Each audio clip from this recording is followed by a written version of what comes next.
ดาวดึงจะตุมยามาจะตุมดาวดึงยามาดุสิตนิมารดีปะนิมิตวสวัสดีสวรรค์เจ็ดสัตว์ตอนนี้เดือนขันติกนะอาชนะซอยนะอาชนะซอย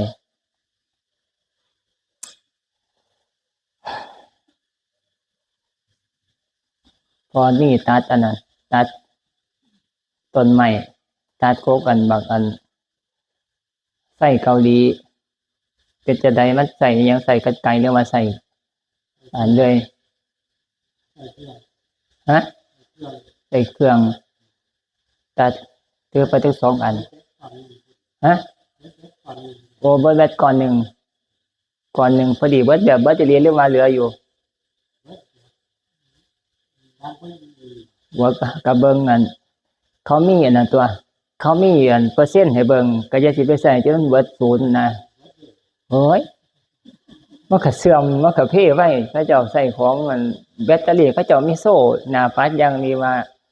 เหลือ7%น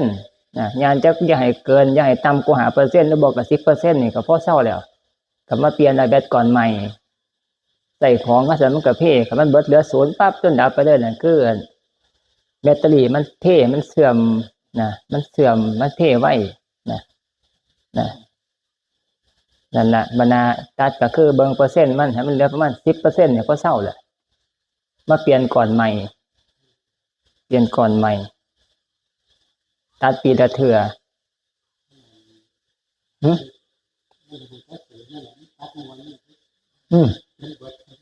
บ่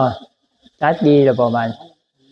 บ่ได้เอามือเบียดดีนะบ่ได้เอา2มือเลยมือเบียดนี่ดีกุมมันมือเบียดนี่โคตรใส่หัวหมายถึงจะได้เงินก็ลอกไว้นะแล้วบ่มันเป็นรถเสียโอ้ยรถเสียกุมเราก็แหละธรรมดาอีโก้ไม่ที่โคตรเก่าเนี่ยมันบ่ไหวบ้านจะได้บ้านนี่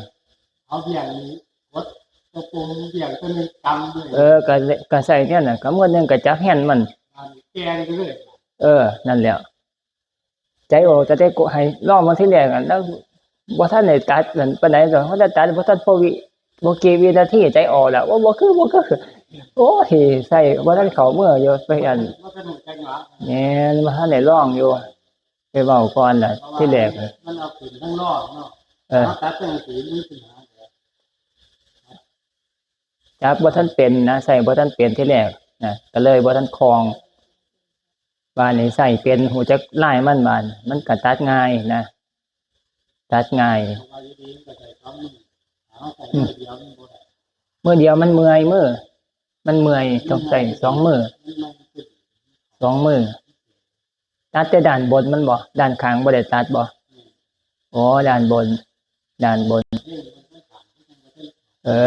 ตัวด้านข้างให้มีเบิ่งเอาบัดต่ำๆบ่สูงจังเทิงมันยกมือยากนะถามว่าสุดคนตัดสุดไปทั้งข้างมันก็มันยื่นออกมาหลายก็จะค่อยตัดทั้งข้างมันตัดใส่เครื่องน่ะมีตัดคือกันเบาๆตัดง่ายซ้ำเพราะมันบ่ได้ยกขึ้นเนาะทั้งข้างมันไล่ตรงจับยางไปเลยถากมันก็เหี่ยทิ่มไปเลยน่ะงานมันนั่นว่าหมายถึงฮอดถากกดไปพร้อมมันก็เหี่ยทิ่มไปเลยน่ะหมายถึงทั้งข้างมันง่ายเนี่ยเสื้อไม่ใส่ตัวนี้นะโดยเฉพาะนะเอามาใส่ตัดแต่งกิ่งง่ายดีแบตเตอรี่2 ก้อนเหลือเฟือครับท่านเหลือเฟือ2 ก้อนใส่ไปจนเมื่อยก็บ่ทันเบิด2 ก้อนเพราะว่าเบิดก้อนนึงก็เอาไปชาร์จเอาก้อนใหม่ใส่ก็ตัดไปจักนาทีคำนวณอยู่บ่ถึงกะว่าประมาณ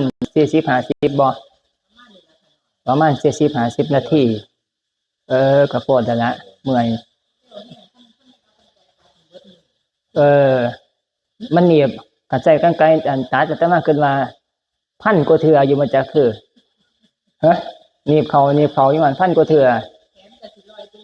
นั่นติล่ะมันมีอยู่3 แบบที่แรกแต่มาเกิดว่าสิเอาแบบนึงแบบที่มันสวยตัดแต่งกิ่งมันกิ่งอ่อนมัน ตัวนั้นมันสิเป็นแขวฟันเฟืองเรียนจังซี่นะเรียนตรงผู้ใดเบิ่งอยู่ในอยู่ในลักษณะสิเห็นอยู่มันสิเป็นแบบฟันเฟืองแบบนั้นสองข้างนะมันสิเรียนเขายาวขาสิอันนี้มันใบมันเรียนไปฟันเฟืองแต่ว่าตัวนั้นมันต้องตัดพวกที่มันแต่งประมาณเดือน2เดือนต่อเทื่อเป็นงาหน่อยเป็นยอดอ่อนมันเขาเอาไว้จะแต่งใบซ่าแต่งต้นพุ่มไม้ที่มันเป็นพุ่มตัวนี้บานมันเลยพุ่มมัน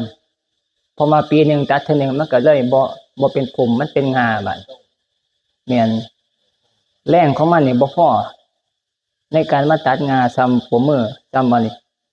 นะคันแม่นตัดยอดอ่อนมันตัวนั้นเหมาะมาสิซอยไปเลยตัวนั้นบานี่ก็มีเลื่อยนี่แหละเลื่อยเครื่องแบบที่เอามาให้เลื่อยไฟฟ้าเลื่อยแบตเตอรี่ตัวนี้เป็นระดับกลางอีกอันนึงบานี่ใส่น้ำมันตัวนั้นมันหนักโพดย่านบ่ไหวแต่ว่าตัวนั้นตัดง่ายกว่าตัวนี้อีกมันเป็นเขียวแบบที่อาตมาบอกที่แรกนะเป็นเขียวฟันเฟืองสองข้างแล่นมันสิซอยขาดไปเลยความแรงความเร็วของมันหลอบมันนะแต่ว่าบานปัญหาคือน้ำหนักมันเท่าสิเมื่อยประมาณ4 โล 5 กิโลเนี่ยแต่ละมันเป็นสิ้นเนาะใส่ตัวนี้นี่แหละเพื่อสิเหมาะแหละมันมีอยู่3แบบใส่แบบนี้ตัวนี้ใส่แพงเติบอยู่เด้อ 2,700 พุ่นน่ะ 2,700 มันนี่ยี่ห้อยังก็มาซารุกันจ้างเขาเจ้าตัดนั่นก็ปีละประมาณ200แม่นบ่ล่ะปีละ200 2,700นี่ได้หลายปีอยู่ได้แม่นบ่ล่ะสมมุติว่าปีละ200เอา300อยู่บ่ตัดแต่งกิ่งซ้ำซื่อๆจ้างรายวันนะ200ก็พอละ200บาทนี่ปีละเทื่อฮอด 1,000 ก็5 ปี 2,000 นี่ก็10 ปี14 15 16 ปีพุ่นเด้เงิน 2,700 17 ปีแต่ว่าเอามาลองใส่เบิ่งตัวนี้บาดใส่กันไม่ได้สิใส่ก็บ่รอดไปเอาโลดนะเอามาตัดแต่งแนวไหนแต่งกิ่งพวกอันนี้นะพวกไม้ต่างๆแต่ว่าจะไปตัดไม้อันนี้มันใหญ่คือจังเดือยน้ำมันสิบ่เข้าที่การฝนมันที่การฝนเอาไว้จะใส่พวกแต่งกิ่งมัน ลองใส่เบิ่ง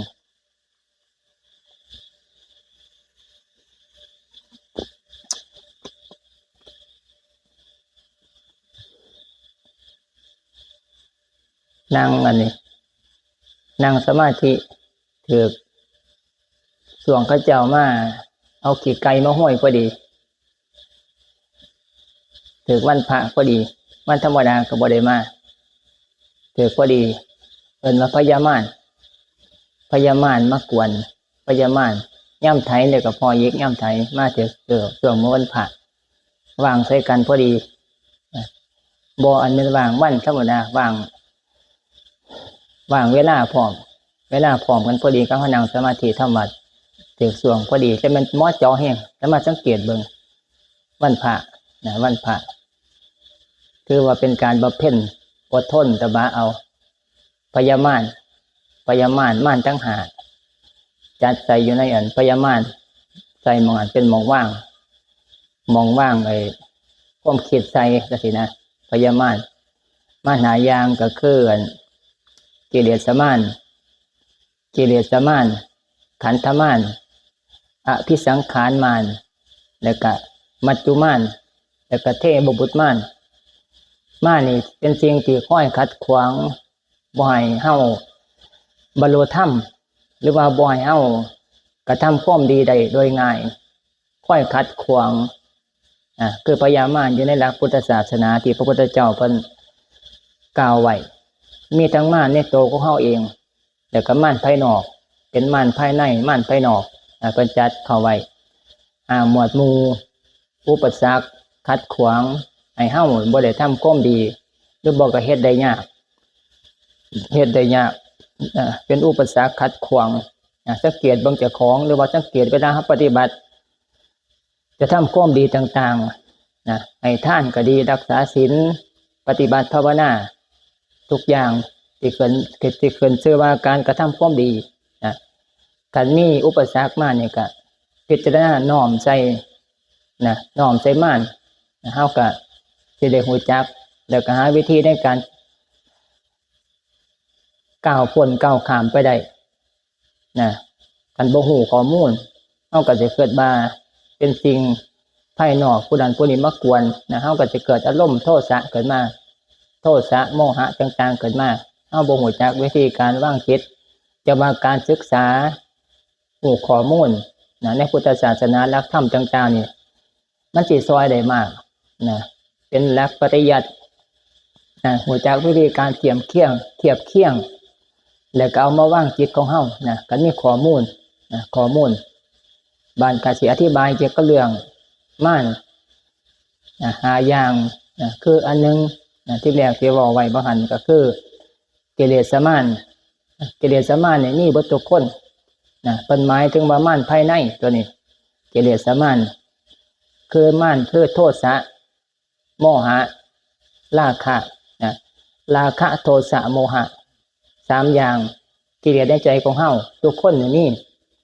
กันบ่ทันเป็นพระอรหันต์บ่ทันบรรลุธรรมนี่ม่านทั้ง3ตัวนี่ทุกคนต้องมีสังเกตเบิ่งเวลาเฮากระทำความดีต่างๆม่านตัวนี้3อย่างนี่คือกิเลสม่านนี่จะเขามาค่อยขัดขวางยกตัวอย่างก็คือเวลาจะนั่งสมาธิจังซี่ม่านในใจของเฮาจะมาค่อยขัดขวางราคะบ้างโทสะบ้างโมหะบ้างในส่วนนี้เป็นสิ่งที่เกิดขึ้นมาค่อยปรุงแต่งขัดขวางคำบริกรรมขัดขวางการกำหนดกรรมฐานกันยกว่าในขณะนั้นตัวใดจะเป็นตัวที่แสดงบทบาทนั่งบริกรรมภาวนาวัตนังภาวนาปัจจสิม่านภายในบางคนถืออารมณ์โทสะมาจะให้ผู้ใดผู้หนึ่งมาแต่เก่าแต่ก่อนจังซี่เวลามานั่งภาวนาบางก็อารมณ์โทสะนั่นมาก่อกวนวัตภาวนานั่งเบิ่งลมเข้ากับพุทธลมออกก็ว่าโทอยู่ได้ดีบานี้ชั่วแป๊บเดียวความคิดเฮามันสิย้อนไประลึกถึงในขณะที่เคยสร้างเคยโมโหให้คนผู้ใดผู้หนึ่งมันติดอยู่ในใจของเฮามันจะมาแสดงบทบาทหรือว่ามาแสดงให้เห็นในช่วงขณะที่กำลังปฏิบัติคุณงามความดีคือการปฏิบัติสมาธิอาจจะสร้างให้ผัวแต่ว่ามานั่งสมาธิปั๊บเนี่ยแวบขึ้นมาเนี่ยมันคือบ่ไปหาเหตุเบียกมันก็นอนไปกินเหล้าไปเบิ่งหมอลำจังซี่มันสิเกิดแป๊บก็ไปบานเกิดไปได้บานมันสิจับก็มาเป็นอารมณ์ปรุงแต่งอารมณ์ปรุงแต่งเกิดความพอใจบ่พอใจบานนี่เอามาแทนที่คำบริกรรมที่แรกบริกรรมอยู่แต่ว่าในเมื่อเอาอารมณ์ความบ่พอใจก็โทสะนี่เขามาใส่มาสุกคิดแล้วก็มาจับโทสะอารมณ์ที่บ่พอใจขึ้นมาก็ปรุงแต่งอยู่หั่นมันก็ปล่อยว่างปวดโทษทิ่มไปก็เคลื่อนหนีออกจากการกระทำสมาธิการบำเพ็ญคุณงามความดีไปจับเอาอารมณ์ของมันมาเป็นเครื่องจดจ่ออยู่บ้านออกนอกเส้นทางการบำเพ็ญสมาธินี่เป็นเหตุผลหนึ่งหมายถึงว่ายกตัวอย่างให้ฟังบางครั้งบ้านม่านเกี่ยวกับเรื่องราคะคือการคิดอยากหาเงินรายได้รายจ่ายต่างๆเฮ็ดจะได้นอจะปลูกมันจะเก็บยางจะเฮ็ดหน่วยบักทุเรียนจะสมมติได้ฟังจะค่อยสิเป็นหน่วยดีขึ้นกว่าหมู่ได้น้อยได้หลายจังซี่เป็นเรื่องของกามคือราคะในรูปเสียงกลิ่นรสโผฏฐัพพะธรรมารมณ์จังซี่มาเกิดวัตนังภาวนาอยู่กำหนดลมเข้าลมออกอยู่ได้ดีมาอารมณ์ปรุงแต่งฉีดยาย่ำไหนนอจังซี่แม่งมะลิมันไปกินต้นบักทุเรียนเฮ็ดจะได้นอมันปรุงแต่งเพราะว่าเคยผ่านการคิดค้นคว้าในการรักษาหรือว่าการบำรุงต้นไม้ต้นไหนที่เรารักษาเราปลูกขึ้นมา นะตัวนี้ยกขึ้นมาบอกทุเรียนนี่แหละมันจะค่อยง่ายนะจะค่อยจะเห็นภาพนะคือการดูแลรักษาเขาได้ผ่านการดูแลรักษาแล้วก็พยายามปรับปรุงให้ต้นใหม่ที่เขาเลี้ยงดูอยู่นั่นให้มันงามแล้วก็ออกหน่วยขึ้นมาเนี่ยให้หน่วยใหญ่ๆหน่วยหลายๆนะบานสิมานั่งภาวนานะเพียงแค่บ่กี่ชั่วโมงบ่กี่วันนะมันก็บ่สามารถจะไปลบล้างความคิดเก่าที่เคยปรุงแต่งนะผูกขี้กันมาอยู่กับบ่สามารถจะดับไปได้โดยฉับพลันมานั่งภาวนาปั๊บมันก็ไปจับอารมณ์ของเก่าที่เคยปรุงแต่งมาก่อนเคยทำงานมาก่อนนะเอามาปรุงแต่งนั่งไปแล้วก็ไปปรุงแต่งเกี่ยวกับเรื่องอารมณ์ที่เคยนะปรุงแต่งมากคือกามกามเกี่ยวกับเรื่องรูปนะคือราคะนี่แหละนะปรุงแต่งบานก็เกิดความหลงจากกรรมฐานที่เคยตั้งไว้ที่แรกนะก็ไปปรุงแต่งหาวิธีการดูแลรักษาแล้วก็พยายามให้มันเกิดผลผลิตมากที่สุดในส่วนกับปรุงแต่งนี่คือม่านม่านในเรื่องของกิเลสม่านราคะยกตัวอย่างให้ฟังราคะโทสะโมหะบาลีม่านนี่ก็นึงคือโมหะคือความหลงจากที่นี่จะพวกของไงกิเลสม่านคือความหลงก็หมายถึงว่าหลงอารมณ์หลงนั่นจะกับหลงเกี่ยวกับเรื่องเบอร์ไปโมหะก็มาครอบงำง่วงเหงาหาวนอนบทชัดเจนในกรรมฐานในขณะกำลังนั่งอยู่ดีๆเอาไปมานั่งไปก็เคลื่อนไปก็ลับไปเห็นบ้างบ่เห็นบ้างเป็นเหมือนมั่ว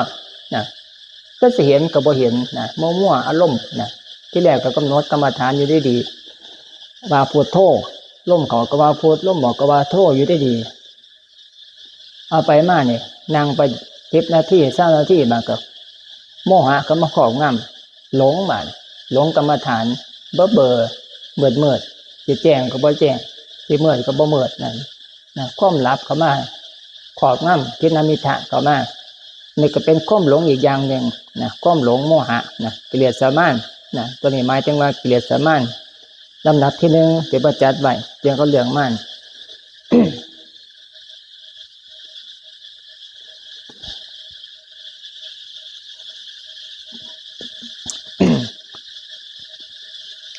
บาเนี่ยอย่างที่2บาเนี่ยขันธม่านนี่ก็มีน้ำกันบุตรคนขันธม่านก็หมายถึงว่ารูปเมตนาสัญญาสังขารและก็วิญญาณก็ร่างกายปรุงแต่งขึ้นมาเป็นร่างกายของเฮานี่แหละขันธม่านร่างกายเป็นม่านชนิดหนึ่งเดี๋ยวก็เจ็บขาเจ็บดาบบางครั้งนี่ก็เป็นหวัดเห็นบ่ย่อมต่อยบ่ได้มาย้อนแล้วเป็นหวัดไข้แม่นบ่ก็จังว่าแล้วไข้บ่เป็นไข้หวัดใหญ่โอ้ไปติดมาได้ไสล่ะก็เป็นไข้หวัดใหญ่น่ะอ๋อไปรอห่างเป็นไข้หวัดนั่นแหละคือขันธม่านคือร่างกายเนี่ยมันไปเป็นไข้เป็นหวัดจากปกติแล้วก็สามารถจะมาทำวัดนั่งสมาธิกิจกรรมวันพระได้แล้วก็สิได้บุญมาเป็นกุศลในส่วนนี้แต่ว่าบานไปถือขันธม่านลัดเอาซะก่อนลัดวงจรเป็นไข้ก็เลยบ่สามารถที่จะบำเพ็ญคุณงามความดีได้นี่แหละคือขันธม่านร่างกายเจ็บไข้ได้ป่วยเป็นขันธม่านร่างกายเฒ่าแล้วบ่แข็งแรงนั่งภาวนาก็เจ็บกระดูกเจ็บขาเจ็บแข้งต่างๆนั่นก็ขันธม่านเพิ่นว่าขันธม่านคือขันธ์รูปเวทนาสัญญาสังขารวิญญาณเป็นขันธม่าน5อย่างจังว่าเพิ่นมาให้เฮ็ดบำเพ็ญในขณะที่ขันธม่านนี่บ่ทันหนักหนาจนเกินไปช่วงวัยหนุ่มกำลังพอดีวัยหนุ่มวัยสาววัยกลางคนมีโอกาสช่วงขันธม่านนี่บ่ทันลุกหนักหมายถึงว่าขันธม่านบ่ทันลุกคืบจนเกินไปสามารถบำเพ็ญบุญกุศลต่างๆได้โดยง่ายความเจ็บความปวดนี่ก็บ่รุนแรง นะช่วงเป็นหนุ่มเป็นสาวช่วงระหว่างวัยกลางคนนี่นะก็เลิกจากวัยกลางคนไปแล้วอายุ50-60ไปเฒ่าไปแล้วบานขันธมารจะลุกคืบแบบรุนแรงเฮ็ดให้มาบำเพ็ญภาวนามานั่งสมาธิทำวัดสวดมนต์แล้วก็ฟังเทศน์ต่างๆนี่ก็เฮ็ดได้โดยยากเพิ่นว่าขันธมารมันลุกหนักนะจนข้าวเวลามันจะสละร่างกายนะสละรูปทิ่มไปนะก็ถ้าเจดีย์น้ำลมไฟนะทิ่มไปนะจนข้าวเวลาจะสิ้นอายุไข บอกยังไงก็จะสิ้นอายุนะช่วงบรรปลายชีวิตนะกะเฮ็ดหยังกะเฮ็ดได้ยากนะมันเสื่อมโทรมไป จังมาเพิ่นมานะการอยากเฮ็ดบุญกุศลอยากปฏิบัติอะไรก็ดีต้องฝ่าเฮ็ดช่วงที่ยังแข็งแรงอยู่นะกันเวลาเฒ่ามาร่างกายเสื่อมโทรมมาชรามาเฮ็ดเวียกทำมาหากินต่างๆก็เฮ็ดได้ยากเพราะว่าขันธมารมันค่อยขัดขวางค่อยบีบคั้นนะที่ไปสร้างเนื้อสร้างตัวช่วงตอนปลายชีวิตช่วงอายุหลายๆแล้วก็เฮ็ดได้โดยยากเพิ่นว่าคันสิสร้างเนื้อสร้างตัวทั้งโลกก็ดีก็ต้องเฮ็ดช่วงตอนเป็นหนุ่มเป็นสาวยามจัก20-30ปีนี่ช่วงนี้กำลังพอดีร่างกายมันทนทานต่อดินน้ำลมไฟทนทานต่อความร้อนความหนาวความเย็นต่างๆนะมีความแข็งแรงสามารถเฮ็ดได้มากอดทนจังซี่นะเพิ่นว่าการปฏิบัติธรรมคือกันก็ต้องเฮ็ดช่วงตอนนั้นนะร่างกายยังมีความอุดมสมบูรณ์นะบ่ทันเจ็บไข้ได้ป่วยแห้งเฮ็ดตอนนั้นทำความเพียรก็สามารถจะเฮ็ดได้เต็มที่อดทนได้หลายก็นั่งสมาธิก็บ่เจ็บปวดไว้นะนั่งได้ดนนะมันก็สามารถพิจารณาธรรมก้าวหน้าได้ไว้กันว่าที่ทำวัดสวดมนต์นะเวลาที่นั่งทำวัดต่างๆก็สามารถนั่งแล้วก็เปล่งเสียงได้นะเปล่งเสียงได้แห้งเปล่งเสียงได้ดังมันก็ได้อานิสงส์มากกว่าถ้าเฒ่ามาแล้วก็เสียงฟ้าวไปนะฟ้าวไปเฒ่ามาเสียงเรียกเว้า ก็เว้าบ่ไปน้ำหมู่นะว่าสิเว้าคำว่านะโมก็เป็นอรหังจังซี่นะสิเว้าโยโสก็เป็นตังโฆไปจังซี่นะนั่นความจำต่างๆสังขารบ่ให้มันลบเลือนจังซี่นะก็ต้องเฮ็ดช่วงเป็นยังแข็งแรงอยู่นะในส่วนเพิ่นว่านะการบำเพ็ญบุญนะให้ทานก็ดีรักษาศีลแล้วก็ภาวนาต้องเฮ็ดช่วงที่ยังแข็งแรงมีโอกาสเฮ็ดเพิ่นว่านะในส่วนนี้ก็บ่ได้แตกต่างจากการทำมาหากิน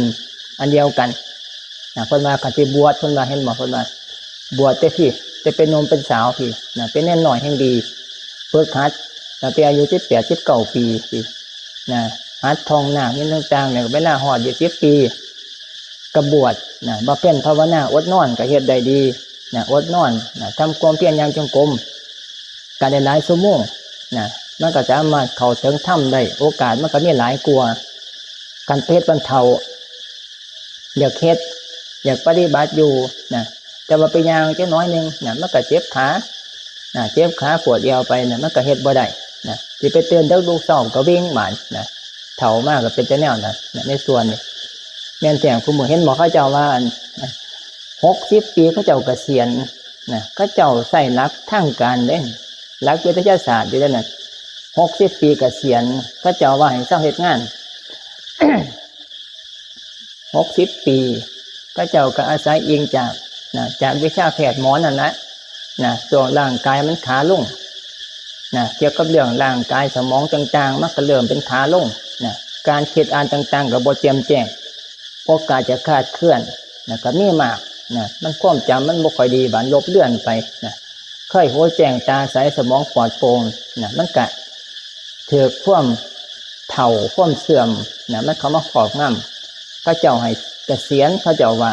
60 ปีนะท่านเป็นคนทำมากินเกี่ยวกับเรื่องอาชีพเกษตรกรนะเฮ็ดไร่ก็ดีเฮ็ดนาก็ดีเพิ่นก็ว่าให้เศร้านะให้พักผ่อนนะเตรียมตัวในการจะไปสู่โลกหน้าบำเพ็ญบุญ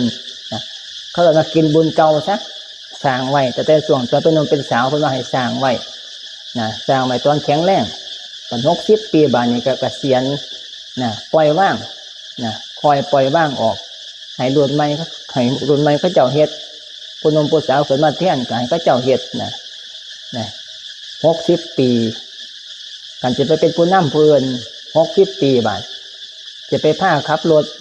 นะขับรถทั่วบ่ไปขับเครื่องบินบ่นะ มันมีโอกาสในการจะพาหมู่เพื่อนนี่ไปเกิดอุบัติเหตุนะเพราะว่ามันมีความคิดบ่ชัดเจนการตัดสินใจนี่ก็นะคุ้มเครือบ่แม่นย่ำคือสมัยตอนเป็นหนุ่มนะ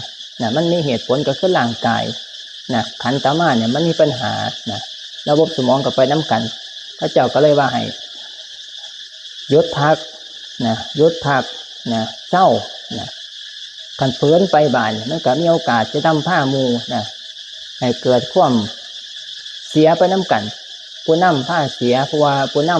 ำระบบมันล้วนนะร่างกายมันล้วนร่างกายก็บดีสมองนี่ก็บดีนะมันเสื่อมไปคนมาก็ให้หยุดเบรกนะพักผ่อนหาทางลงให้แก่ชีวิตคนมานะหาทางลงนะหัดเขาวัดเขาว่าเพื่อการปฏิบัติธรรมคนว่าจำศีลไปจังหันนะปฏิบัติธรรมเหลืออีกประมาณ20 ปีนะเพื่อจะสิ้นอายุไขนะเป็นการสร้างทั้งไปสู่โลกหน้า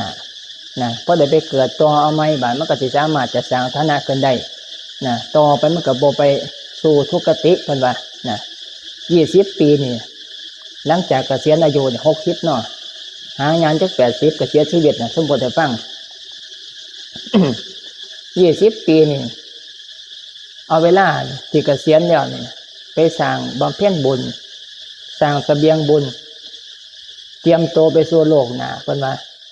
เนี่ยหลายเติบอยู่เด้20 ปีนี่นะ20 ปีไปภาวนาจำศีลปล่อยว่างเกี่ยวกับเรื่องหน้าที่การงานนะปล่อยว่างนะงั้นปล่อยว่างบ่ได้เบิดกับปล่อยให้มันได้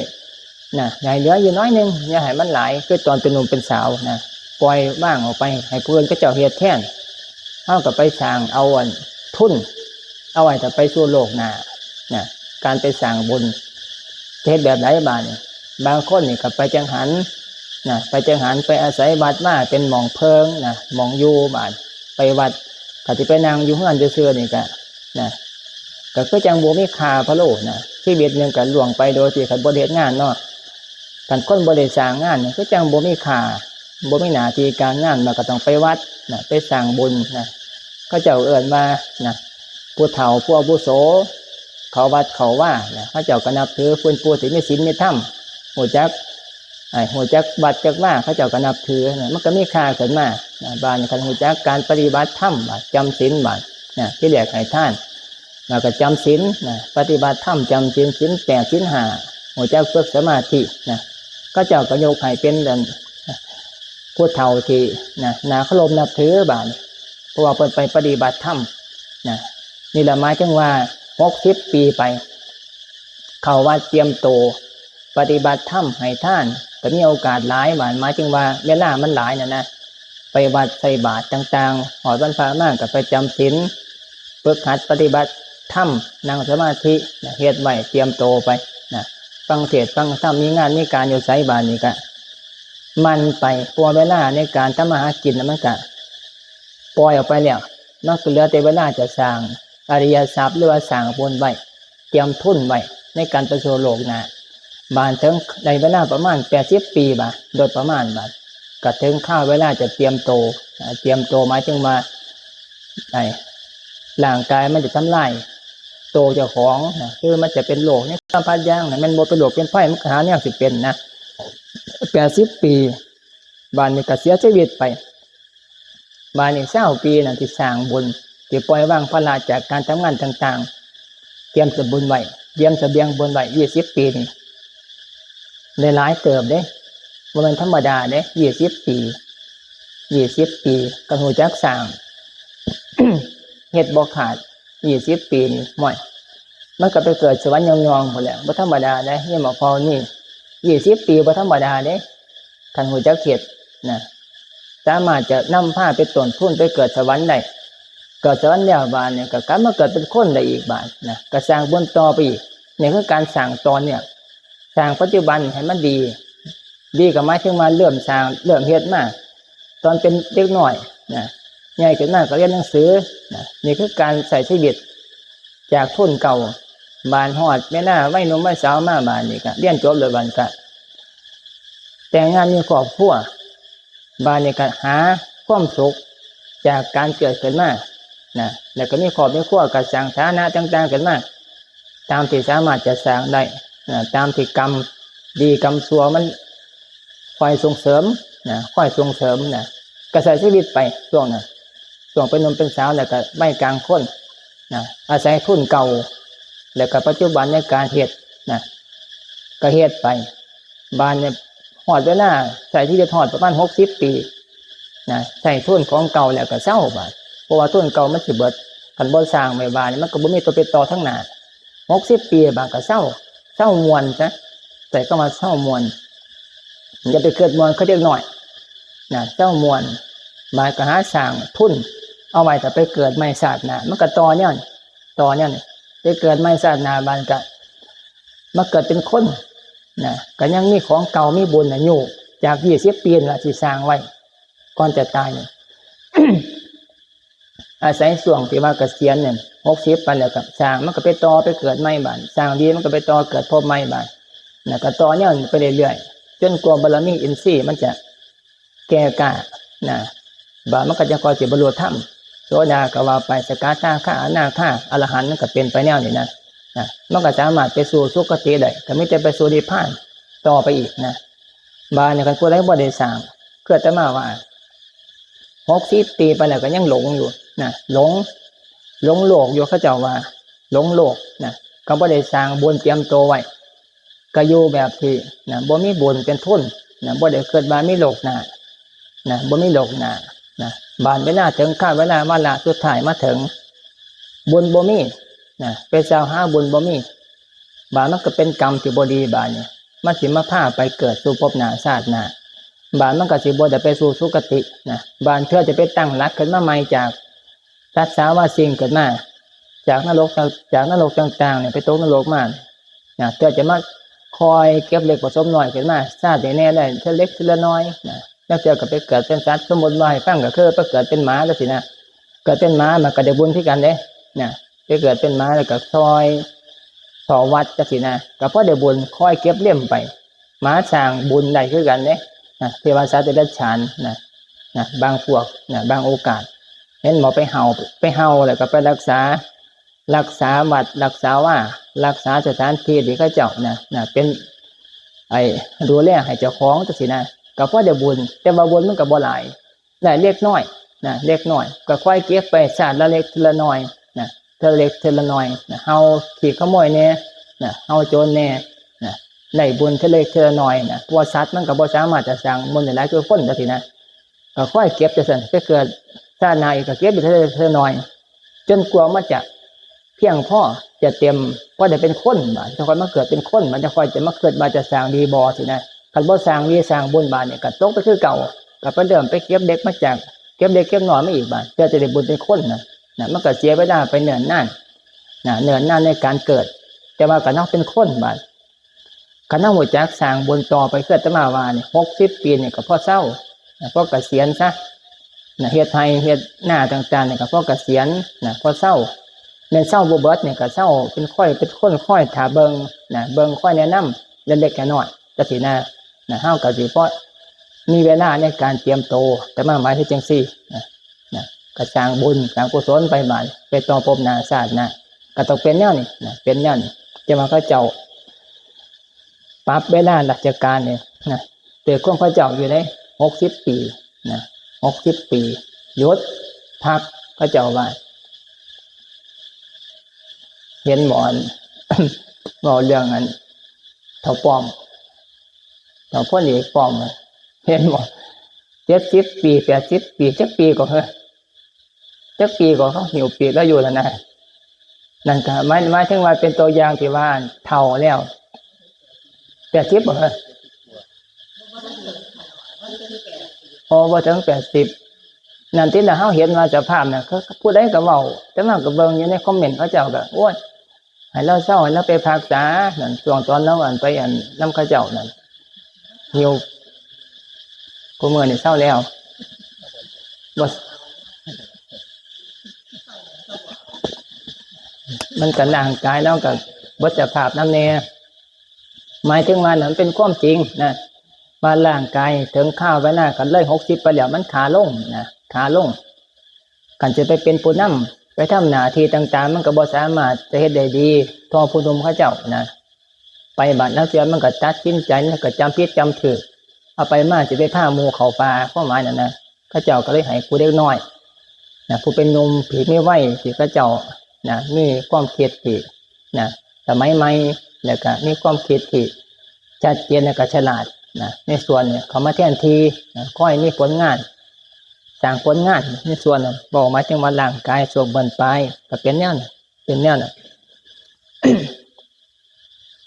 ตัวนี้คือขันธม่านม่านคือร่างกายรูปเวทนาสัญญาสังขารวิญญาณนะจังว่าอย่าปล่อยให้เวลาที่ขันธม่านมันเข้ามาเบียดเบียนจนเกินไปเฮ็ดหยังก็เฮ็ดบ่ได้ในส่วนนี้จนมุมอยากไปอยู่ก็ไปบ่ได้อยากเฮ็ดอยู่ก็เฮ็ดบ่ได้ใจมันอยากไปอยากเฮ็ดอยู่แต่ว่าร่างกายมันมีปัญหาไปบ่ได้ไปบอกลูกพาไปลูกมันก็บ่พาไปก็เลยบ่ได้เฮ็ดก็เป็นแนวนั้นนะอย่ามาอย่าปล่อยอย่าของเฒ่าจนเกินไปจะสร้างดีต่างๆต้องสร้างในขณะที่ยังพอไปได้นะอย่าไปปล่อยให้เจ้าของเฒ่าจนเกินไปจนบ่สามารถจะเฮ็ดหยังได้นะเฒ่าไปแล้วมาบวชก็เจ้าก็ห้ามบวชเด้ เนี่ยแต่พระวินัยพระเขาเอิ้นว่าทุพพลภาพมันมีข้อห้ามอยู่นะพวกที่แขนขาดตาบอดต่างๆเนี่ยเขาเอิ้นมันมีเกี่ยวกับเรื่องลักษณะผู้ที่ต้องห้ามบวชนะมันมีหลายอย่างเป็นกระเทยก็ห้ามบวชบ่ได้นะเฒ่าจนเกินไปทุพพลภาพก็ห้ามบวชนะเพราะว่าพระพุทธเจ้าเพิ่นบัญญัติไว้คันเอาของที่หายมาบวชหลายเนี่ยก็บ่เสื่อสู้ศาสนามีแต่เสียให้ศาสนานี่เสื่อมเขาเจ้าก็ดูถูกดูแค้นนะเพิ่นก็มีข้อห้ามเหมือนกันเด้บ่ว่าจะไปรับเบิดนะบ่ได้รับเบิดหูหนวกตาบอดจะสิบ่ให้บวชนะหูหนวกตาบอดนะแขนขาดห้อยเปี้ยเกินไปก็บ่ได้เฒ่าเกินไปก็บ่ได้นะเข้าใจอยู่บ่พอนี่ไปยังเขาเจ้าคือห้ามเพิ่นคือห้ามแนวนั้นคันบวชเข้ามาเนี่ยแทนที่เขาเจ้าจะศรัทธาเลื่อมใสนะจะสามารถเผยแผ่ศาสนาได้นะให้เขาเจ้าเลื่อมใสศรัทธานะเอาไปมาก็เป็นหม่องที่เขาเจ้าดูแค้นดูถูกนะเข้ามาเนี่ยแขนขาดจะสินะแขนขาดไปบิณฑบาตเขาเจ้าโอ้ยเขาเจ้าก็ดูแค้นตาบอดเนี่ยไปหาใส่แว่นตาดำตาบอด ย่างก็เว้นหูจะสินะสิไปออกบิณฑบาตต่างๆเขาเจ้าก็ดูถูกนะดูถูกเขาเจ้าก็บ่กราบบ่ไหว้นะเพราะมันต่ำกว่าโยมเขาเจ้านะร่างกายผ้าพจน์ต่างๆต่ำกว่าโยมบ่เป็นตะกราบบ่เป็นตะไหว้เอาไปมาเนี่ยเขาเจ้าก็เบื่อหน่ายนะพุทธศาสนาเบื่อหน่ายประสงค์ติดภาพลบบางกันเท่าหลายมันไปไสก็บ่ได้นะเอาไปมาเขาเจ้าก็เพิ่นก็บ่ให้บวชมาแล้วก็เป็นภาระต่อนะต่อสงฆ์นะต่อสงฆ์นอกจากจะบวชมาแต่น้อยจนเฒ่าจนแก่จนตายตอนนั้นบ่ผิดแต่ว่ามาบวชตอนเฒ่านี่บ่สามารถจะดูแลรักษาเจ้าของได้บิณฑบาตกินบิณฑบาตฉันเองก็บ่ได้ทำมาสวดมนต์ก็บ่ได้ในส่วนนี้เพิ่นก็บ่ให้บวชนะบ่ให้บวชตัวนี้เพิ่นบ่เอาของที่ให้ปานใดเลยพระพุทธเจ้าธรรมวินัยนะเพิ่นเอาของดีอยู่เด้นะบ่ว่าผู้ใดคิดว่าอยากบวชก็สิมาบวชได้มันต้องมีการคัดกรองคือกันซ้ำทหารเห็นบ่ทหารเขาเจ้าก็ต้องไปพิจารณาตรวจสอบส่วนสูงร่างกายดีบ่จะได้พอสิได้บวชนะร่างกายบ่แข็งแรงต่างๆห้อยไปเป็นทหารบ่ได้ตำรวจก็บ่ได้ก็เป็นแนวนั้น พระคือกันแหละแต่ว่าบาดเนี่ยสิว่าเว้ามาจะว่าขอห้ามแนวนี้บาดก็ต้องเบิ่งอุปชฌาย์เด้อบาดอุปชฌาย์สิปล่อยผ่านบ่บางครั้งอุปชฌาย์นี่ก็ย้อนย่านอุปชฌาย์ย้อนย่านผู้ที่มาขอบวชนี่ขอห้ามอยู่ก็ไปเขาเจ้าบวชก็มาบาดมันก็นะมันก็ผิดที่อุปชฌาย์บาดผิดที่อุปชฌาย์ละหลวมเจ้าหน้าที่ละหลวมจังซี่นะเจ้าหน้าที่ละหลวมนะก็มีปัญหาเอาไปมากก็เป็นพระเอาไปมากก็มีปัญหาเกี่ยวกับเรื่องวงการพระเจ้าประสงค์จังซี่นะแต่ว่าเจนี่เนี่ยคือกระเทยเพิ่นบ่ให้บวชเลยแหละกระเทยน่ะกระเทยน่ะนะคนสองเพศนะ กระเทยนี่ห้ามบวชคันโหว่าเห็นปั๊บก็ให้ศึกเลยนะพระวินัยจับศึกไปเลยแต่ว่าบานเวลาการปฏิบัติจริงๆบานมันก็บ่มีคนว่าบ่มีคนกล้าไปจับศึกนะแต่ว่าตามพระวินัยเนี่ยคือเพิ่นบ่ให้บวชกันหูโตมาเป็นกระเทยแล้วบวชแล้วก็บ่ให้เป็นพระให้ศึกออกไปสินะเป็นแนวไหนนะสิไปงานให้เห็นหมอแต่ว่าก็เห็นเรืออยู่ดอกนะกระเทยนั่นกระเทยพระนั่นนะคือความหมายเกิดตามเว้าตามธรรมวินัยนะพระพุทธเจ้าเพิ่นมาบ่ให้บวชนะบ่ให้บวชแล้วกันโหโตแล้วก็ให้ศึกนะให้ศึกนะตัวนี้บอกว่าธรรมวินัยนะธรรมวินัยเพราะว่าบวชแล้วมันก็เฮ็ดงานบ่ได้สิมาฝึกอีหยังก็ ฝึกหยังนี่ก็บ่ได้สิมาฝึกสมาธินี่ก็อาตมาบ่ทันเคยเห็นว่ากระเทยบำเพ็ญสมาธิได้บ่ทันมีอยู่ก็เห็นบ่ฮะมาฉันจะได้ก่อน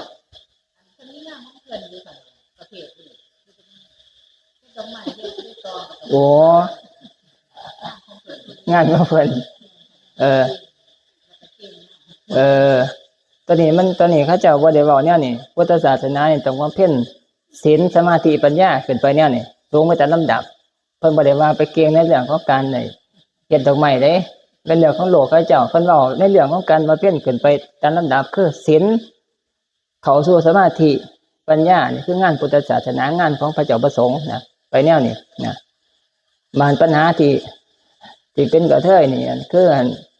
บ่สามารถจะมาฝึกสมาธิจิตมันบ่ตั้งมั่นนะคือสภาพของจิตใจมันบ่สมบูรณ์นะมาฝึกสมาธินี่บ่ตั้งมั่นจิตบ่เป็นสมาธินะมันก็เลยปิดโอกาสในการที่จะเข้าสู่คุณธรรมที่สูงไปกว่าหันนะเฮ็ดบ่ได้นะเพราะว่าระบบจิตมันมีปัญหาความคิดมีปัญหานี่คือเหตุผลหนึ่งที่เพิ่นบ่ให้บวชนะความหมายนั่นนะปรากฏว่าบ่ทันมีพระอรหันต์ที่เป็นแนวเรือจะมาว่านะบ่ทันมีมันบ่เพ็ญบ่ถึงมาถึงจำกัดอยู่ที่เพศนะก็จิตใจมันบ่ปกตินะก็เลยบ่ให้บวชนะบ่ให้บวชอีกอย่างนึงบวชแล้วมันก็กวนกันกวนพวกเจ้าดีจังซี่นะไปนอนนำกันก็แย่ด่ากันเด้นะบอกว่าน่ะเป็นแนวนั้นนะบอกหมายถึงว่าเกี่ยวกับเรื่องเพศตอนนี้บอกตามธรรมวินัยนะตามตำราเป๊ะเลยตอนนี้นะตอนนี้คือขันธมาร บานต่อไปบานอภิสังขารมารนะมารเกี่ยวกับเรื่องความปรุงแต่งบาปและกบุญปรุงแต่งให้มันเกิดภพเกิดชาติขึ้นมานะปรุงแต่งเฮ็ดให้เวียนว่ายตายเกิดเดี๋ยวก็เกิดเป็นเทวดาบ้างเดี๋ยวก็เกิดเป็นคนเดี๋ยวก็เกิดเป็นสัตว์เดี๋ยวก็เกิดเป็นสัตว์นรกต่างๆสารพัดอย่างนะคือกรรมดีกรรมชั่วปรุงแต่งให้ไปเกิดในภพภูมิต่างๆที่เราสร้างกรรมไว้เป็นตัวคัดกรองเฮ็ดให้บ่สามารถจะเข้าสู่นิพพานได้นะการเข้าสู่นิพพานเนี่ยนะผู้ที่บ่เป็นเข้าสู่นิพพานได้มันต้องคอยตัดความปรุงแต่งการเกิดเป็นเทวดาก็บ่เกิดเป็นมนุษย์ก็เศร้าเกิดนะปรุงแต่งเข้าสู่ความปล่อยว่างนะความบ่ปรุงแต่งบ่มีปัจจัยปรุงแต่งนะเขาเรียกว่าอภิสังขารมารนะกันบ่ทันสามารถจะขจัดอภิสังขารมารได้นี่ก็ต้องไปเกิดเวียนตายอยู่หั่นตามกรรมดีกรรมชั่วเพิ่นว่านะนี่คือมารอย่างที่3 บาลีมารข้อที่4มัจจุมารมารคือความตายนะความตายเนี่ยก็เป็นมารชนิดหนึ่งนะมารชนิดหนึ่งว่าแต่ความเกิดมานะกำลังมวลในการมาเป็นบุญมาเป็นคุณงามความดีบวชจะเป็นท่านรักษาศีลหรือแม้แต่การปฏิบัติภาวนาหรือแม้แต่การบวชนะเห็นบ่บางคนเกิดมีศรัทธาอยากบวชนะว่าแต่เป็นนาคไปฝากเนี่ยฝากตัวอยู่วัดอยู่ว่าโกนหัวว่าจะบวชเมื่อนั้นมื้อนี้เอาไปหน้าบ่ได้บวชซ้ำความตายมันก็มาผ่านผ่านนะคือมัจจุมารบางคนเนี่ยไปแห่ นะไปแห่ตะเกียรจะมาเห็นอยู่ไปจ้างหมอลำมาบ้านเขาตีน่ะยิ่งหนักตายซ้ำบ่ได้บวชซ้ำนะเพราะว่าไปหน้านี่ก็ไปหน้าห้านนะมื้อสุดท้ายก่อนอำลาเพิ่นว่าอำ อำนาจวงการเอาไปมาพิษกันบัดเขายิ่งหนักตายสับบ่ได้บวชจ่อยนั่นคือมัจจุมานความตายมาผากแค่ไหนบ่สามารถจะมีโอกาสในการทำคุณงามความดีได้มัจจุมานบางคนบาดคือคนบาดบ่ได้เว้าหนักเว้าคนบาดหัวจะมีศรัทธาอยากมาเพ่นเอาจังซี่ซะคือพวกนี้แต่ว่าบ่ทันได้ถึงมัจจุมานดอกตอนนั้นสังขารมากว่าตะมวนสมัยที่กินเหล้ามาอยู่ใหม่ๆคือเว้านั่นน่ะคือเห็นนั่นน่ะเราก็มาคอยเฮ็ดนั่นเฮ็ดนี่ซอยอยู่วัดอยู่ว่าสร้างวัดเริ่มอาตมาอยู่นั่นนะแล้วก็มีเลื่อยมือแล้วก็มาคอยต้นยางให้คอยเฮ็ดอันเฮ็ดนี่ส่งบ่ายๆบ่ายๆมาเฮ็ดแล้วก็คอยบำเพ็ญบุญไปเรื่อยๆวันพระมาแล้วก็มาจำศีลปฏิบัติธรรมเป็นท่ายกแนวผ้านำเก่าต่างๆเฮ็ดความดีกำลังบำเพ็ญกำลังมวลเอาไปมาบาดนี้สังขารขันธ์พันธมานเขามาลุ่มเหล่าก็เลยเหตุในโอกาสในการทำคุณงามความดีเนี่ยเดี๋ยวก็เหตุมาเนี่ยก็เลยต้องดรอปไปคือโอกาสเหตุเหลือน้อยแทบจะบ่มีโอกาส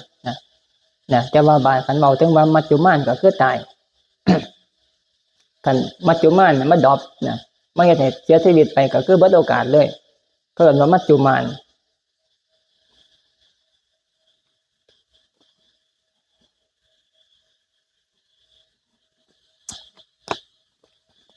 บาเนมานตัวสุดท้ายคือเทพบุตรมานนี่หมายถึงว่าเทวดาที่เป็นมิจฉาทิฏฐิที่ค่อยขัดขวางกันแกล้งบ่ให้คนบ่ให้พระบำเพ็ญคุณงามความดีใดโดยง่ายหรือแม้แต่ขัดขวางเห็นบ่ที่ยุคพระพุทธเจ้าที่เป็นนั่นพญามารสวัสดีค่อยขัดขวางพระพุทธเจ้าค่อยขัดขวางพระภิกษุแต่ไหนบ่สามารถจะมาเป็นคุณงามความดีได้โดยง่ายเทวดาย่านผู้อื่นดีกว่าตนย่านผู้อื่นบรรลุธรรมก่อนตนก็สิก็ค่อยมาแย่ใส่อำนาจของเทวดาอำนาจอิทธิปาฏิหาริย์ต่างๆมาค่อยขัดขวางกำลังบำเพ็ญนั่งภาวนาสิบำเพ็ญอยู่ได้ดีคนมีมนต์มีคาถามีอภินิหารก็เนี่ยละเมียดให้ฝนตกค่ำสิฝนตกค่ำที่แรกปกติกำลังนั่งภาวนากำลังสิสงบคือพอนี่เนาะนั่งภาวนากำลังสิสงบเนี่ยละเมียดให้ขี้ไก่ กินขี้ไก่กับมันยังแห้งติดหูดังปึ๊บก็มาโอ้ยบ่ไหวแล้วปวดหัวสิหมายถึงว่าเทพบุตรมานเนี่ยละเมียดก็ได้เห็นบ่พระพุทธเจ้าเนี่ยก็บ่จักบี้ขวนบ่จักบี้อาวุธต่างๆเนี่ยเขาใช้เพิ่นส่วนที่เพิ่นว่าเพี้ยนแต่ก่อนจะตัดสรุปแต่ว่าด้วยอำนาจของการมาเป็นบารมีเพิ่นมันแก่กล้าแล้วสิ่งต่างๆเหล่านั้นก็บ่สามารถจะเข้าถึงธรรมอันตรายเพิ่นได้พญามารก็พ่ายแพ้ไปแต่ว่าการคนธรรมดาคือเฮาซะสิมันก็แพ้สู่พญามารบ่ได้สู่พญามารสวัสดีบ่ได้สู่เทพบุตรมารบ่ได้ก็แพ้ไป ตอนนี้เบ้าหมายถึงว่าไล่เกี่ยวกับเรื่องม่านตั้งหาอย่างให้ฟังพอวังหันมันมีรถขี่ไก่ก็เลยบอกเกี่ยวกับเรื่องม่านมันเข้ากันพอดีเกิดเข้ากันพอดีต้นนี้เป็นม่านค่อยขัดขวางอุปสรรคอย่าได้เฮานั่นบำเพ็ญโดยยากก็โดยยากตัวนั่งอยู่ก็ถือกินมันก็เหม็นไปเหม็นอยู่บ่ นั่นแหละคือพญามารขัดขวางตัวนี้ก็เหม็น จักรจันทร์อันที่น่ะอันที่พญามารจักรจันทร์นี่ก็เป็นพญามารอย่างหนึ่ง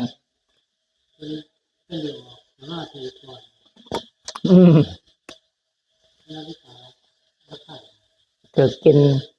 นั่นแหละคือพญามารบาเนี่ยคณะมีข้อมูลบา เมื่อเกิดเห็นมาที่ได้มีข้อมูลเกี่ยวกับเรื่องปริยัติเอากับมาจัดจำแนกใส่มาพญามารจังสี่บานนั้นก็อาศัยความอดทน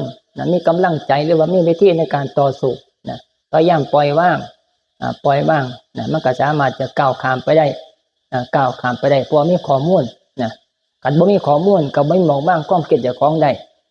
มันก็ว่างเกี่ยวกับเรื่องพญามารในส่วนนี้ลงบ่ได้ เมาเกี่ยวกับเรื่องพญามาร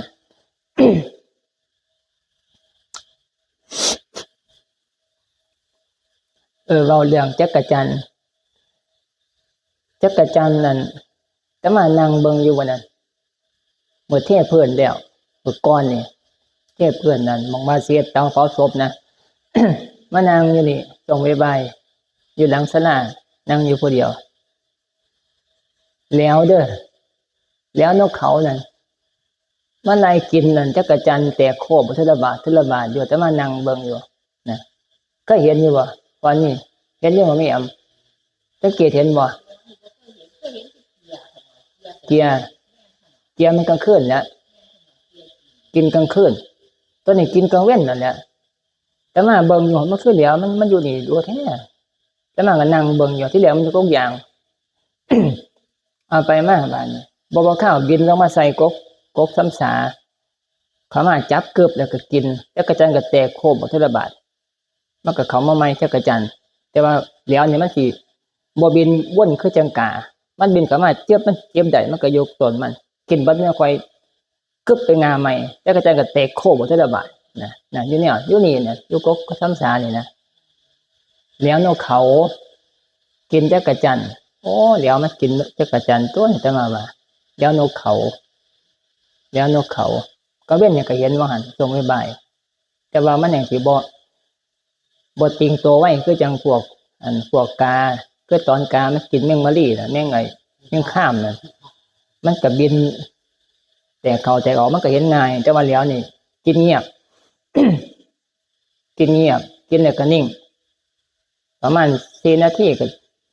ออกใหม่เนี่ยก็กินแล้วก็เงียบแล้วทีน่ะกันบ่สังเกตได้แท้บ่เห็นแต่มานั่งอยู่ต้นแต่มาแนมเบิ่งโอ้แล้วนกเขามันกินนั่นจักรจันทร์ต้นเพิ่นว่า ตอนนี้เว้าจักรจันทร์มานี่เว้าอันแต่มาไปได้ข้อมูลมาแล้วของอันบอกย้ายเอาไว้ซะก่อนว่าสิเว้าเรื่องย้ายเอาไว้ซะก่อนบ่พอเว้าเรื่องยกคนหน่อยก่อนจันหน่อยแต่มาถามมึงแหละจันหน่อยนั่นอยู่อันผู้พาสั้นพอเล่าหนึ่งเสียชีวิตก่อนยินบ่ย่อมแม่รับบ่เย็นนี่พอเล่าหนึ่งเสียชีวิตก่อนที่เราที่จะได้บวช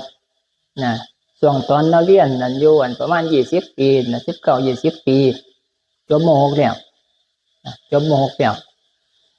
ช่วงตอนนั้นว่าเราสิบวชตั้งแต่จบม.3 พุ่นอยากบวชนะอัดฟังเทศน์ตั้งแต่เรียนอยู่อันประถมก็ได้เรียนนี่ประถมพุ่นมัธยมก็ฟังหัดนั่งสมาธิมันจะพุ่นได้เรียนนี่เล่านั่นมาเว้ามาถึงว่าเรื่องเล่าของไงคนของพระแต่ละคนนะในการเข้ามาสู่เส้นทางในการนั้นของการปฏิบัติธรรมหรือว่าธรรมะนี่นะบอกเรื่องของยาคนหน่อยก่อนหัดฟังเทศน์หัดนั่งสมาธิมาตั้งแต่พุ่นประถมมัธยมต้นนะมันมีนิสัยมาแต่พุ่นนะหมายถึงว่าคนมีนิสัยมาแต่พุ่นมาจบม.3 ขอพอบวช พอแล้วนั่นเป็นมิจฉาทิฏฐิโดยเต็มร้อยนั่นแหละมิจฉาทิฏฐิ100%นะขอบวชบันไดแล้วฝนมีดกับเขาพี่ใส่คอเราเกือบมันแล้วตายหลายเสือเลยกันว่าเรื่องขอบวชเนี่ยโอ้ใจมันสร้างแห้งนะลูกชายขอบวชนะแต่เต็มม.3 ผมจบม.3 บอกว่าจะบวชนะเนี่ยเรามีนิสัยแล้วก็ฝึกหัดนั่งสมาธิมาจะฝนฟังเทศน์มันซึ้งอยู่ในธรรมะนั่นนะอยากบวชมันจะไปขอพอมาได้พอกับหายก็โกลุโม่เกิดมีอารมณ์เลยจับเมียโตนฝนกับเขาพี่ใส่คอเราแล้วก็ลบปั๊บนะก็มันข้อขาดได้เสียแล้วว่ะพอเราบอกมาจึงมาพอแล้วพอจะหน่อยนะก็เลยบ่ได้บวชจักเถื่อนะเพราะว่ามันต้องยินยอมพอจากบิดามารดานะเวลาอุปชฌาย์เพิ่นจะบวชให้ต้องมีใบยินยอมหรือว่ามีใบเกี่ยวกับเรื่องเอกสารต่างๆในการได้ความยินยอมจากผู้ปกครองจะค่อยบวชได้นะตามหลัก มาในเราพอเราบวชยินยอมนะบ่ให้บวช มันสิเลี้ยงมึงใหญ่ขึ้นมามันสิตัดส่องหน่อยนี่จะโตจะของนะบ่เฮ้ยพี่มีดเข่าใส่มีดใส่เราบ้านแล้วก็บ่ได้บวชแล้วก็เลี้ยนไปจนหอดหม้อปลายเอาไปมามันหลายเทื่อเขามันบ้านนี้ก็เป็นมันผู้สาวให้ ผูกไว้เป็นเครื่องผูกนะบ่ต้องจบม.6 สำเร็จงานม.5 ม.ยังนี่แหละอยู่ม.5 นะปวดแท้ละเอียดนี่ไปขอสาวมันไปเล่านะแล้วก็บ่มักได้แต่ว่าพอเนี่ยนะพอสิผูกไว้บ่ให้บวชก็เลยเป็นมันเมียไว้อยู่บ้านนะบ้านเจ้าของบ้านบ่ท้องนั่นล่ะ จบม.6 นะบ้านนี้ยาคนหน่อยแล้วก็เลยขอบอกว่า เอาจังสีซะเพิ่นว่าไปเรียนหนังสือเรียนปริญญาจบซะก่อนก็จะแต่งอีหลีนะยาคนหน่อยแล้วออกอุบายแล้วบอกกับพ่อกับผู้สาวนะบอกว่าจะไปเรียนซะก่อนไปเรียนอยู่กรุงเทพนะจบม.6 แล้วก็จะเป่าแต่งให้ไปเรียนจบปริญญาซะก่อนก็สิแต่งก็จะค่อยแต่งว่าซั่นนะพ่อก็จะค่อยย่อมผู้สาวค่อยย่อมไปเรียนเราก็ไปเรียนนั่นม.รามคำแหงหาเงินนำเนี่ยก็เรียนนำเรียนเก็บหน่วยเก็บไปเรื่อยๆผู้สาวมันก็เรียนคือกันเรียนนั่นอีอันละอันไอ้โรงเรียนของผู้หญิงมันว่าหลงน่ะของกันกรุงเทพนะพวกอัสสัมชัญตัวอย่างบ่แม่นเริ่มแล้ว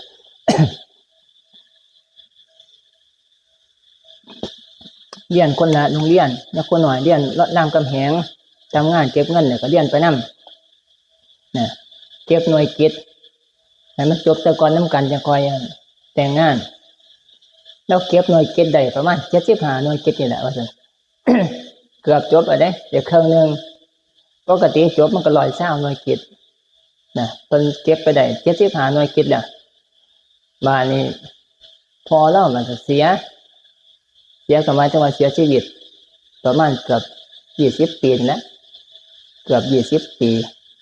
บอกถึงหมายถึงอายุของมันจะน้อยนะบ้านเราก็มาบวชนาศพให้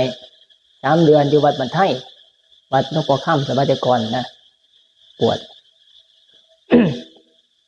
บวชได้3 เดือนบ้านนี้ก็จะค่อยศึกพอตายแล้วบ้านเบิดภาระแล้วบ้านเบิดภาระแต่ว่าเบิดภาระตอนนั้นแต่มาถามอยู่ในเมื่อได้บวชนาไฟเนี่ย3 เดือนคือว่าบวชต่อไปโลดจะมาว่าจังซี่แล้วก็บอกว่ามันยังบ่ทันนั่นมันมีภาระก็คือมันติดเงินในกยศอยู่ 25,000 เพิ่นว่า 25,000 ก็เลยต้องไปใส่หนี้ซะก่อนนะก็เลยสึกออกไปตอนนั้นบวชตอนนั้นนาไฟพอนะหลังจากเดี๋ยวพอเสียก็บวชเฮ็ดบุญให้เรานะ3 เดือนบวชมันไทยช่วงเดือนมกราคมกุมภาพันธ์มีนา3 เดือนก็สึกออกไปบัดก็ไปทำงานกรุงเทพคือเก่านะแต่ว่าเรียนเช้าเรียนแล้วบัดบ่ได้ต่อเนี่ยดรอปไปเลยหลังจากที่มาบวช3 เดือนดรอปไปหน่วยกิจนี่75หน่วยกิจน่ะได้ครึ่งนึงแล้วว่าซั่น บ้านนี้กลับไปแล้วก็ไปทำงานก็หาเงินใส่นี่จนแล้วบ้านนี้ใส่นี่แล้วบ้านนี้นะมันก็มีพัวพันกับเรื่องของผู้หญิงนำผู้หญิงอยู่กรุงเทพนะไปมาแล้วก็ฝันเกี่ยวกับเรื่องว่าไอ้ย่านเราตายอันนี้ละฝันเรื่อยๆกระตุ้นเล่านะกระตุ้นเล่าเฮ็ดหยังก็บ่เป็นสุขกินข้าวก็บ่แซ่บแล้วว่ะนะฝันว่าเจ้าของสิตายเอาไปมาก็เลยย่านเจ้าของตายก่อนนะมันเกิดอยู่ในใจนะมันมาฝันพร้อมหน้าของมันบ้านเนี่ยก็เลยอดบ่ได้ก็เลยเก็บเงินไว้เป็นกองบวชเจ้าของบ้านเดี๋ยวเอาเงินน่ะมาซอยกันเอามาเป็นกองบวชนะเก็บเงินทำงานเก็บเงินอยู่กรุงเทพเพิ่นนะบ้านแต่ฮอด26 ปีนะ26 ปีนะมันฝันเข้าที่เขา นะย่านเจ้าของตายนะความคิดนะกันตายก่อนกูบ่ได้บวชได้นี่นะสิบ่ฆ่าแต่ตอนนั้นตอนนี้บาดนะก็เลยเก็บเงินได้จักหมื่นตัวละ50,000บอกว่า เก็บเงินได้50,000จะไม่ได้กี่50,000ก็กลับมาบ้านสิมาบวชซื้อกองบวชมาเองเลยบ่ได้ให้พ่อให้แม่หาให้ได้เจ้าของหยุดบวชนะบ่ได้เพื่อนนั่นก็เอิ้นหมู่เอิ้นพี่น้องไปเอาของที่เจ้าของสะสมไว้อยู่กรุงเทพนะพวกของใส่ไม้สวยต่างๆตู้เย็นโทรทัศน์พัดลมต่างๆน่ะสิมีเจ้าของมีเครื่องนี้ต่างๆไปใดมาเอาให้พวกพี่น้องก็ไปเอาเบิดเพิ่นเอาแต่เงินที่เพิ่นเก็บไว้น่ะแล้วก็ซื้อกองบวชมาซื้อผ้าซื้อแพร่มาซื้อบาตรมาจากกรุงเทพซื้อของมาฮอดมาก็มาบวชเลยเอาเงินมาซอยประทานเพิ่นว่าตอนนั้นซอยประทานสร้างเมรุพอดีว่าสร้างเมรุเมรุเห็นบอกจะพากันไปเผาอาตมาอยู่วัดธรรมสร้างตอนปีนี้ก็หน่อยบวชพอดีตอนนั้นปีนั้นอาตมาไปอยู่ตะขอตอนที่อาตมาตอนที่เพิ่นสร้างเมรุนั่นอาตมาอยู่วัดตะขอตอน เพิ่นเอาเงินให้ประทานตอนนั้นจักบาท25,000มาซอยสร้างเมรุแล้วก็เอาเสือบริขารมาเรียบร้อยเอามาให้ประทานเลยบ่ต้องไปจัดงานหยังสักอย่างเอาให้เจ้าอาวาสที่จะบวชนะเป็นผู้จัดการให้เลยนะแล้วก็มาบวชนะตอนนี้บอกมาถึงว่าตอนที่เราบวชนะตอน26 ปีนะเอาเงินมาให้หลวงพ่อมาทำจัดงานให้เลยบ่ต้องไปงานนะเสือบริขารมาเองแล้วก็ซอยหลวงพ่อสร้างเมรุพอตอนนั้นมีเงินเยอะที่ซ้ำนะหามาหาเป็นทุนมาก็มาบวชนะบวชอยู่วัดธรรมปีตอนนั้นจะมาลงนะ47 48 49 50 51 ปี51โดยประมาณ51 52นี่แหละบวชช่วงตอนได้ประมาณตอนเดือนพฤศจิกายนธันวานี่นะเดือนปี51เดือนธันวาปี51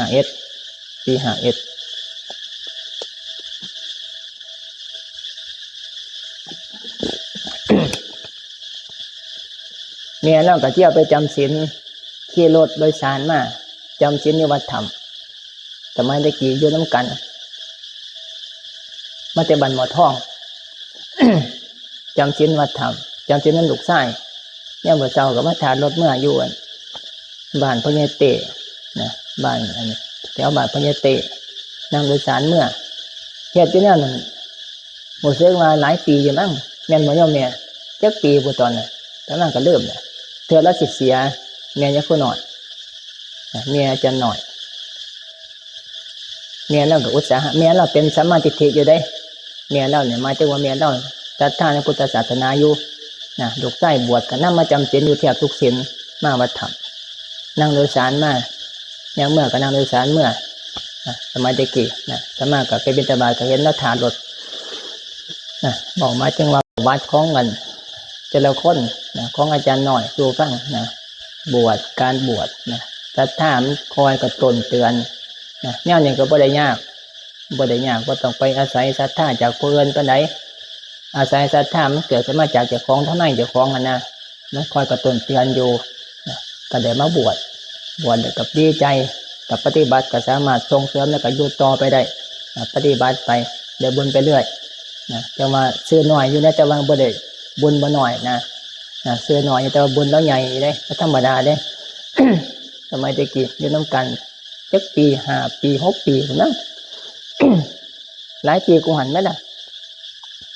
แต่ว่า10 ปีผ่านเจ้าของมาอยู่บ้านซ้ำอยู่น้ำกัน10 ปีคุณเนี่ย10 ปี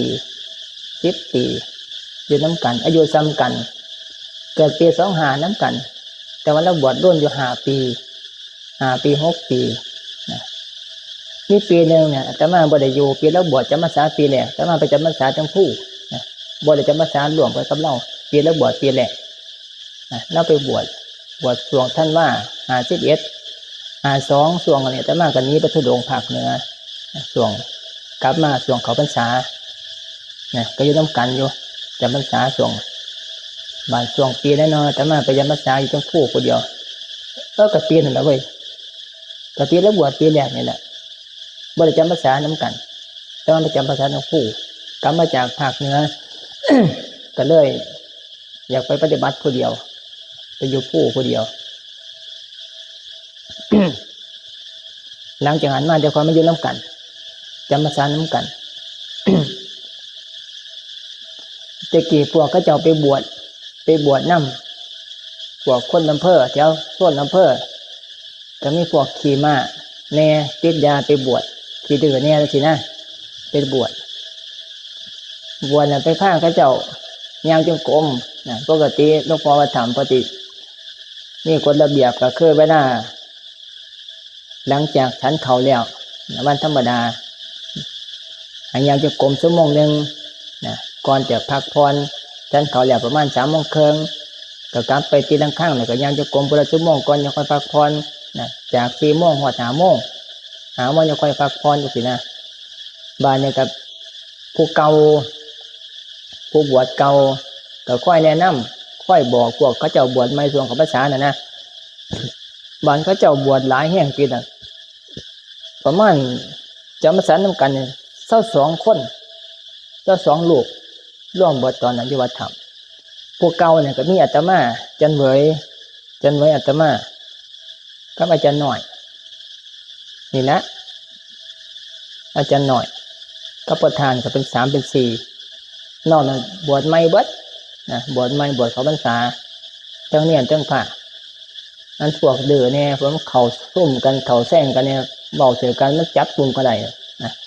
ไปมาพวกผู้บวชเก่าที่บัดสิตายไปบอกก็เจ้าย่างจงกรมหอดก็ได้ย่างจงกรมแล้วไปย่างจงกรมฉันทุ่งนึงเด้อมาตรการบอกเขาเจ้าสินะที่แรกเขาเจ้าก็เสื้อโยเขาเจ้าก็ยานโยไปมามันเดือมาเนี่ยส่วงกลางภาษามาเนี่ยเดือมาบาดง่อยไปบอกดูร้ายนี่เขาจิตตีเอาที่บ้านเขาเจ้าร่วมกันได้นะเขาเจ้ามันก่อกลุ่มกันได้มันหลายกว่าพระผู้บวชเก่านะไปบอกเขาเจ้ายางกลมเขาเจ้าบงยางเขาเจ้าโตกัน ตั้งเสือเนี่ยก็ร้อยเอายาสูบไปสูบก็มีนะพวกเคเดอร์ไปบอกเขาเจ้าก็จะหายเขาเจ้าก็ตาครึ่งใส่จนพอเด็กพกกันไม่นะ3ไปใบยุกุตีเลยเพราะอยากเขาเจ้าไปโดยตีบนบอกจะหน่อยนะจะหน่อยนะโอ้จะอยากหัวผมนอนผมบอกเวลาเขาเจ้าเสกเดี่ยวนะมาบอกคุยกันมันขาแข็งเลยตะกี้ต้องกันนะพวกใหม่ไว้ กุฏิอยู่ในป่าอยากเขาเจ้าไปร้อยตีก็เคลื่อนนะเขาเจ้าอยากเขาเจ้าเครียดเขาเจ้ามันไปบอกเขาเจ้าไปจับผิดเขาเจ้าว่าบางอย่างอยู่กรมพระเจ้าม่งให้ฉันทุ่งนึงเด้อดูสินะฉันทุ่งนึงนะภายเสียฉันทุ่งนึงนะบิณฑบาตมาได้หลายแต่ว่าให้เลือกเอาทุ่งเดียวกับเขาเอาหลายประเภทก็ได้เขาอาหารเอาทุ่งนึงเป็นการลงโทษที่ยังจะกรมบุคคลชั่วโมงดูสินะเตือนถ้ามันว่าท่านต้องใส่มีวิธีการลงโทษบางครั้งไปฉันเขาเป่านะกระทำผิดกฎระเบียบนะไปบอกเขาเจ้าไปขาดโทษเขาเจ้าบานเขาเจ้าเครียดแบบนะก็ต้องพกใหม่ที่บานเอาไว้ก็เคลื่อนมามันสิมันตุ่มมันเขาเนี่ยเบิ่งอยู่เรื่อยนะเราจะหน่อยเลยนะเอาใหม่นะ3ตัวไว้นอนนี่นะว่าเขาใหม่นะ3เพิ่นว่าหมายถึงตะกี้นะป้องกันเอาบทป้องกันเดี๋ยวต้องกันเอาไปมาเวลาพวงเลือกเดี่ยวกับเทียมเดี่ยว สวงปัญญังใหม่โอ้ยจะมันสบายโลกนี่สดใสแห้งนะโยนน้ำกันขันไม้จังเราขันโยนน้ำกันขันไม่ตะพูที่ดีนะมันกับมวล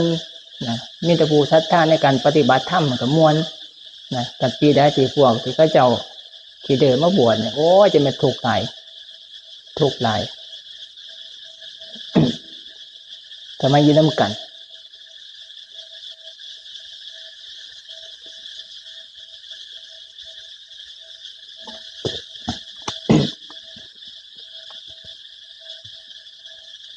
นี่นะเมาซ้ำนี่นะพ่อนะไปได้30 นาทีชั่วโมงนึงนะหอด3 ทุ่มครึ่งนะ